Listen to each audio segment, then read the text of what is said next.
नमस्कार दोस्तों, आज की कहानी एक ऐसे आदमी की जिसकी ठगों की दुनिया में बड़ी इज्जत है। जुर्म से नाता रखने वाले ये हिंदुस्तान का इकलौता ऐसा किरदार होगा जिसके नाम और काम के चर्चे हदों को लांघते हुए सरहदों के पार निकल गए। और सिर्फ भारत में ही नहीं बल्कि दुनिया के कई मुल्कों में उसके कारनामों की कहानियां लिखी गईं। तो आइए दोस्तों, इस वीडियो में हम उसके एक किस्से से उसके कारनामों की कहानी को शुरू करते हैं, जिससे आपको उसके तेज दिमाग और हाजिर जवाबी का अंदाजा भी हो जाएगा। तो दोस्तों, किस्सा कानपुर की एक अदालत से शुरू होता है और बात 80 के दशक की है। जिस नटवरलाल के किस्से हम सब आंख और कान खोलकर सुनते हैं, वो उन दिनों कानपुर की जेल में बंद था और तारीख पर अदालत में पेश किया गया। उसके कारनामों की लंबी फहरिस्त देखने के बाद जज साहब ने उससे पूछ ही लिया कि ये सब क्यों करते हो? तुम्हें मुजरिम बनना अच्छा लगता है क्या? नटवरलाल उस वक्त जज साहब की बात को सुनकर मुस्कुराया और बड़ी ही शालीनता और तमीज भरे लहजे में जज से कहा, माय लॉर्ड, क्या आपके पास 1 रुपये का नोट है? अगर है तो क्या आप उसे मुझे दे सकते हैं? अगर ऐतराज ना हो तो, और इसमें किसी तरह की कोई कानूनी अड़चन ना आ रही हो तो। जज ने नटवरलाल की बात सुनी और अपने पास से 1 रुपये का नोट निकालकर उसे थमा दिया। नटवरलाल ने वो नोट हाथ में लिया और फिर उसे जेब में रख लिया। और नोट को जेब में रखते ही जज से कहा, हुजूर, बस मैं यही करता हूँ। मैं किसी से उसकी सुविधा के मुताबिक कुछ मांगता हूँ और वो अपनी सुविधा के हिसाब से मांगी हुई चीज हमें पकड़ा देता है और मैं उसे अपने पास रख लेता हूँ। बस इतने के लिए ही मुझे मुजरिम बना दिया जाता है।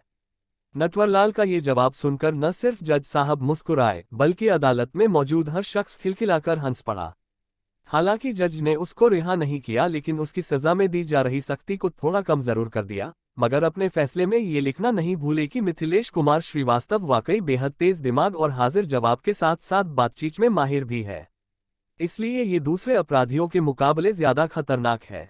इस किस्से से नटवरलाल से तो आपका तारुफ हो गया। अब जब तारुफ की बात शुरू हुई है तो चलिए आपको नटवरलाल से पूरी तरह से मिलवा देते हैं, ताकि ये अंदाजा हो जाए कि ये नटवरलाल क्यों दुनिया का सबसे खतरनाक और चालाक इंसान था और क्यों उसे ये नाम भी मिला।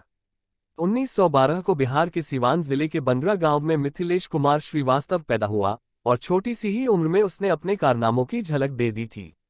क्योंकि कोई बच्चा अच्छा गाता है तो कोई अच्छा नाचता है, कोई खिलाड़ी बनकर नाम कमाता है तो किसी की हाथ में ऐसा हुनर होता है जिसे सभी दाद देते हैं और सराहते हैं। लेकिन मिथिलेश कुमार श्रीवास्तव एक हुनरमंद चोर था, ऐसा हुनरमंद कि जिसकी चोरी करता था वो भी उसकी तारीफ दिए बिना नहीं रह पाता था।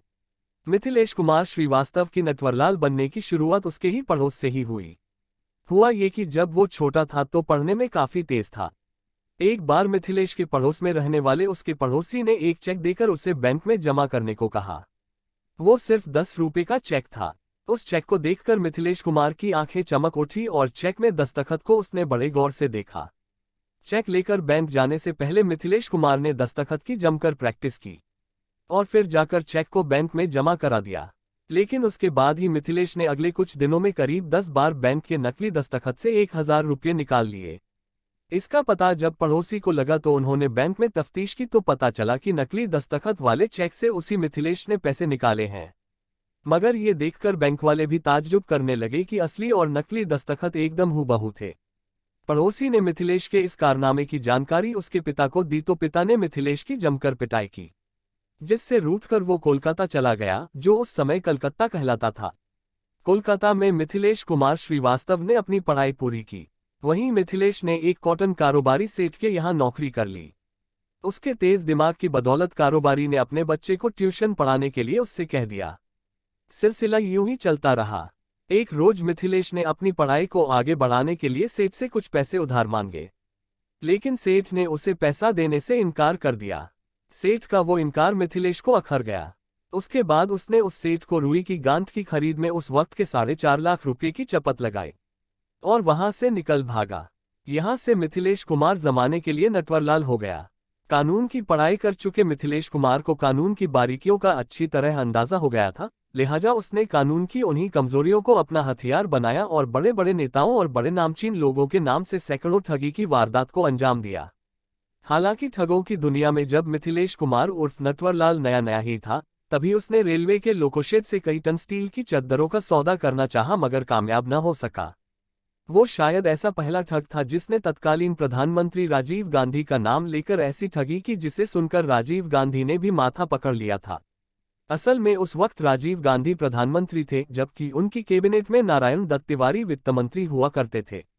नटवरलाल कनॉट प्लेस में एक मशहूर घड़ी की दुकान पर एक सफेद रंग की एम्बेसडर कार से पहुंचा, जिस पर लाल बत्ती लगी हुई थी, और खुद का तारुफ नारायण दत्त तिवारी KPA के तौर पर दिया।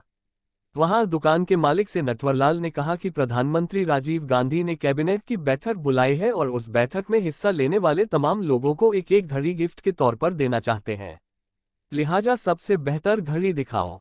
नटवरलाल ने दुकान की सबसे बेहतरीन घड़ी को सेलेक्ट किया और करीब 93 घड़ियों का ऑर्डर दे दिया। अगले रोज घड़ियों को ले जाने के वायदे के साथ नटवरलाल उस रोज वहां से चला गया। अगले रोज वो 2 एम्बेसडर गाड़ियों के साथ आया और घड़ियों को लेने के साथ ही साथ वो दुकान के एक मैनेजर को अपने साथ ले गया और साउथ ब्लॉक चला गया। साउथ ब्लॉक में दफ्तर के भीतर जाकर थोड़ी देर बाद वो एक चेक लेकर लौटा, जिस पर 35,935 रू की रकम लिखी हुई थी। अगले रोज जब घड़ी की दुकान के मालिक ने चेक को बैंक में जमा किया तो पता चला कि वो चेक फर्जी है। दुकानदार को समझते देर नहीं लगी कि वो ठगी का शिकार हो गया है, और इत्तेफाक से दुकानदार ने नटवरलाल के किस्से भी सुन रखे थे। क्या अजीब इत्तेफाक है कि जिस सीवान जिले से देश के पहले राष्ट्रपति डॉक्टर राजेंद्र प्रसाद का रिश्ता था, उसी सीवान से ही नटवरलाल ताल्लुक रखता था। एक बार नटवरलाल को राष्ट्रपति राजेंद्र प्रसाद से मिलने का मौका मिला, जब वो एक दौरे पर सीवान गए थे। डॉक्टर राजेंद्र प्रसाद से मुलाकात करने के साथ ही नटवरलाल ने अपना हुनर भी दिखा दिया था। नटवरलाल ने डॉक्टर राजेंद्र प्रसाद के दस्तखत हूबहू करके उन्हें भी चौंका दिया था। नटवरलाल की हिमाकत तो देखिए कि उसने भारत के राष्ट्रपति को एक चिट्ठी लिखी, जिसमें उसने साफ साफ लिखा था कि अगर भारत की सरकार उसका साथ दे तो वो देश का सारा कर्ज उतार सकता है। हालांकि उसकी इस चिट्ठी को कूड़े के डिब्बे में फेंक दिया गया था, मगर उसकी इस हिमाकत का चर्चा उस वक्त की सबसे बड़ी बात मानी जाती थी। एक ये भी इत्तेफाक ही था कि सीवान जिले से ही डॉक्टर राजेंद्र प्रसाद ने ट्रेन पकड़ी और सियासत के रास्ते से होते हुए राष्ट्रपति भवन तक जा पहुंचे और प्रथम पुरुष कहलाए। जबकि उसी सीवान से नटवरलाल ने भी ट्रेन पकड़ी थी और उसने अपनी चालाकी से राष्ट्रपति भवन को बेच दिया था, और वो भी उस वक्त के राष्ट्रपति के दस्तखत से। सबसे ज्यादा हैरानी की बात यह है कि नटवरलाल ने सिर्फ फर्जी तरीके से राष्ट्रपति भवन ही नहीं बेचा, बल्कि संसद भवन को भी बेच डाला था, और वो भी उस संसद में मौजूद तमाम सांसदों के साथ। जिस वक्त नटवरलाल ने संसद भवन का सौदा किया था, उस वक्त सदन चल रही थी और उसने सदन में मौजूद तमाम सांसदों के साथ संसद भवन का सौदा कर दिया था। सिर्फ संसद भवन और राष्ट्रपति भवन तक ही नटवरलाल की धोखाधड़ी सीमित नहीं थी, बल्कि उसने तो दिल्ली का लाल किला 2 बार और आगरा का ताजमहल 3 बार बेचा। यूं तो नटवरलाल ने उस वक्त देश का कोई भी बड़ा ऐसा नाम नहीं था जिसके नाम पर उसने फरेब की रसीद न काटी हो। टाटा बिरला या धीरू भाई अंबानी जैसे लोग भी उसके शिकारों की लिस्ट में शामिल हैं। असल में वो इन तमाम बड़े और नामी उद्योगपतियों से समाजसेवी के तौर पर मिलता। बातों का ऐसी चाशनी में उन्हें लपेटता कि मोटा चंदा देकर ही तमाम उद्योगपति उसे अपने यहां से जाने देते। नटवरलाल यानी मिथिलेश कुमार श्रीवास्तव पर देश के 8 राज्यों में ठगी के करीब 100 मामलों में 100 साल से ज्यादा की सजा सुनाई गई थी। हालांकि नटवरलाल अपनी पूरी जिंदगी में सिर्फ 9 बार ही पुलिस की गिरफ्त में आया, लेकिन 8 बार वो जेल से भागने में कामयाब भी हो गया था। एक बार उसने अदालत में जो कहा था उसका बयान बहुत मशहूर हुआ था।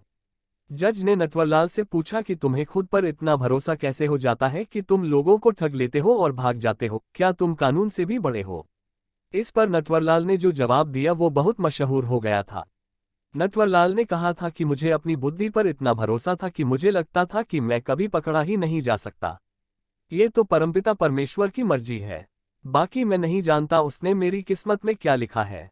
कहते हैं कि नटवरलाल को जब आखिरी बार 24 जून 1996 में दिल्ली में देखा गया था, उस वक्त उसकी उम्र 84 साल की थी, और उसने पुलिस वालों को चमका देकर भागने का ये किस्सा भी कम मशहूर नहीं है। असल में कानपुर जेल में बंद हुए नटवरलाल को 3.5 साल गुजर चुके थे, और इस दौरान वो बिल्कुल चल फिर नहीं पा रहा था।